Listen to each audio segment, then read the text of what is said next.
So what is strength? Strength is the simplest of all. It's your maximum capacity to generate force. Muscles have intrinsic force-generating capability that differs across people. So even if you had the same size muscle, it would differ still because we're all a little different on how our muscle fibers are organized. Most importantly, we differ in our nervous system's ability to recruit the muscle. So muscle recruitment is key. It's one of the big differences between an elite athlete and the others. They may look the same, they may have the same mass, but one is able to recruit more of their motor neuron units than the other. And that, by the way, is one of the things you lose quickest with age. So loss of muscle with age isn't just a muscle issue, it's a nervous system issue. Power is a function of time. So a golfer can generate great power, though they might not be very strong. So power has to do with the rate of performance, force times distance divided by time.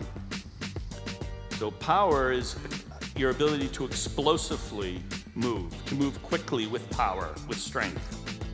Power declines the fastest of all, right? Because this affects your everyday life a lot. The primary driver of loss of power isn't damage to the muscle, it's declining nervous system activity. You just aren't able to activate the muscle the way you could. If you don't use your muscles, you lose your muscles. Clearly, as we age, our hormonal landscape changes. We're producing less anabolic hormones on the average, and this is perhaps more importantly, we develop a kind of anabolic resistance. So there's sort of a seesaw between anabolic processes and catabolic processes. And this is true for all of us, but the seesaw starts to get weighted more to the catabolic side with aging. But it's important that the seesaw be balanced or tipped toward the anabolic side as much as possible. So what is myostatin? Myostatin is a myokine. It's produced in the muscle and it downregulates muscle growth. So myostatin is the watchdog to make sure that you don't grow too much muscle. Okay? And that's a good thing because muscle is very metabolically expensive. One of the ways that myostatin blocks growth is it inhibits the production of intramuscular IGF-1. So it inhibits the IGF-1 produced in the muscle. But as we get older, we end up with too much myostatin. And what was our friend when we were young is now our enemy.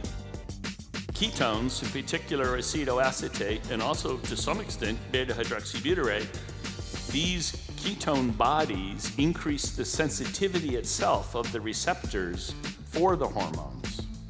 So this is a good deal because a lot of these hormones, as you age, you don't want them at a high level. The ketogenic diet antagonizes myostatin.